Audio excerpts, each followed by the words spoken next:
And welcome दोस्तों, मैं हूं आपका दोस्त और होस्ट द R3 वॉइस और आप देख रहे हैं R3 वॉइस। अगर आप इस चैनल पर नए हैं तो हमारे चैनल को सब्सक्राइब कर लें और बेल आइकन को भी दबा दें ताकि नई वीडियो की नोटिफिकेशन। सीबीआई ने, जैसा कि आज रिया चक्रवर्ती से पूछताछ का चौथा दिन था, जिसमें से सीबीआई ने रिया से कुछ कड़े सवाल पूछे। जैसा कि सीबीआई के द्वारा पूछा गया सवाल, मीतू जब रिया चक्रवर्ती से कुछ सवाल पूछे गए 8 और 14 जून के बारे में, तो उन्होंने सीधा साफ मना कर दिया कि इसके बाद हम 8 जून के बाद हमने घर छोड़ दिया था और उसके बाद मीतू सिंह, उनकी बहन, सुशांत की बहन मीतू सिंह उनके साथ रही थी। इन सवाल का जवाब उन्हीं से पूछिए। और अगला सवाल, जिसमें से वो सीबीआई ने मोर्चरी के समय उनकी जिस समय डेड बॉडी रखी गई थी वहाँ पर रिया गई थी, उसके बारे में सवाल पूछे। और सुशांत से ब्रेकअप के बारे में कुछ सवाल पूछे। और एक और बड़ा सवाल, जिसमें से सीबीआई ने पूछा कि 8 जून को घर छोड़ने के बाद सुशांत के नंबर को ब्लॉक कर दिया था, तो सबसे पहले किसने खबर दी कि सुशांत की मौत हो गई। ऐसे कुछ कड़े सवाल पूछे तो आज के इस चौथे दिन के इंटरोगेशन में। तो बात करते हैं अगला अपडेट। जैसा कि सुशांत ने रिया ने अपने ड्रग्स लेने की बात को स्वीकार कर लिया गया है। वो ड्रग्स जिससे लेती थी उसका एक शख्स का नाम आया है गौरव अरोरा। जी हाँ, गौरव अरोरा, जिन्होंने बताया कि वही ड्रग्स ला के रिया को देते थे। वो रिया से 2017 में कांटेक्ट किए थे। 2017 से रिया उनके संपर्क में थी। गौरव अरोरा को जब रिपब्लिक मीडिया ने उससे बात करने की कोशिश की, जैसा कि इस वीडियो क्लिप में देख सकते हैं, वो कुछ जवाब नहीं दिए, केवल कैमरे को हटाते रहे।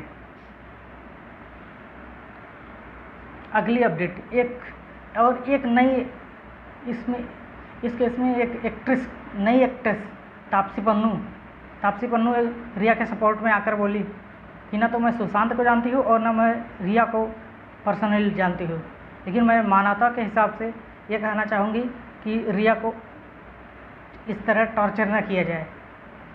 ऐसा क्यों? आप क्या सोचते हैं इस तापसी पन्नू के इस बयान पर? आपको क्या लगता है? हमें कमेंट बॉक्स में कमेंट करके ज़रूर बताएं।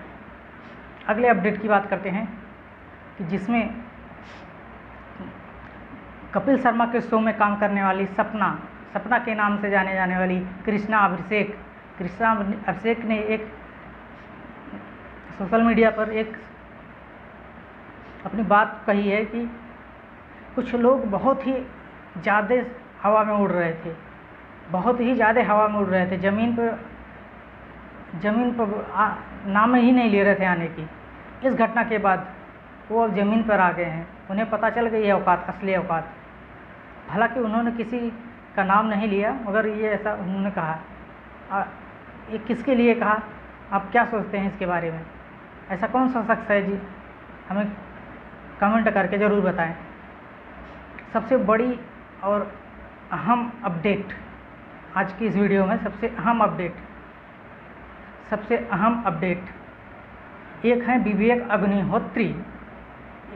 अग्निहोत्री ने बताया कि सुशांत और एक एक्टर से एक पार्टी में बहुत बड़े झगड़े हो गए थे। उस एक्टर को, जिस एक्टर ने लॉन्च किया था, वो बॉलीवुड स्टार ने सुशांत को कैरियर ख़त्म कर देने की बात कही थी। ऐसा विवेक अग्निहोत्री ने बताया। हालांकि उन्होंने उस एक्टर और उस लॉन्च करने वाले सुपरस्टार के बारे में नाम नहीं लिया। आप क्या सोचते हैं वो कौन सा एक्टर है और वो कौन सा सुपरस्टार है? इसके बारे में हम कमेंट बॉक्स में ज़रूर बताएं। सोशल मीडिया पर, जैसा कि ट्विटर ट्रेंड में एक बहुत ही तेज़ी से बढ़ रही है, वायरल हो रही है, जिसमें है कि रिया को अब तक गिरफ्तार क्यों नहीं किया गया। जैसा कि कुछ सोशल मीडिया से सीबीआई के द्वारा कहा गया है कि अगर हम आनन फानन में रिया को गिरफ्तार कर लेते हैं तो अगर बिना किसी ठोस सबूत के अगर रिया को गिरफ्तार करते हैं तो वो केस हल्का हो सकता है, बिना किसी ठोस सबूत को गिरफ्तार नहीं कर सकते। ऐसा सीबीआई के द्वारा कुछ बयान आया है। और कानून के कुछ नियम होते हैं जिनके तहत वो बिना पूरा किए वो गिरफ्तार नहीं कर सकते, ऐसा बयान आया है। और जैसा कि एक बहुत चैट वायरल हो रहे हैं, एक चैट में देख सकते हैं कि 10:51 पर जिस समय सुशांत की मौत की खबरें चल रही थी, उस समय DPS सावंत उनका नौकर एक बहुत बड़े कंपनी से डील कर रहा था करोड़ों की। ऐसा किस चीज़ की डील कर रहा था उसके, और कुछ चैट बाहर आए हैं जिसमें से। तो आज की वीडियो यहीं पे समाप्त करते हैं, मिलते हैं किसी नेक्स्ट वीडियो में। जय हिंद। अगर आप वीडियो थोड़ी बहुत अच्छी लगे तो लाइक करें, शेयर करें और अगर आप चैनल पर नए हो तो चैनल को सब्सक्राइब कर लें।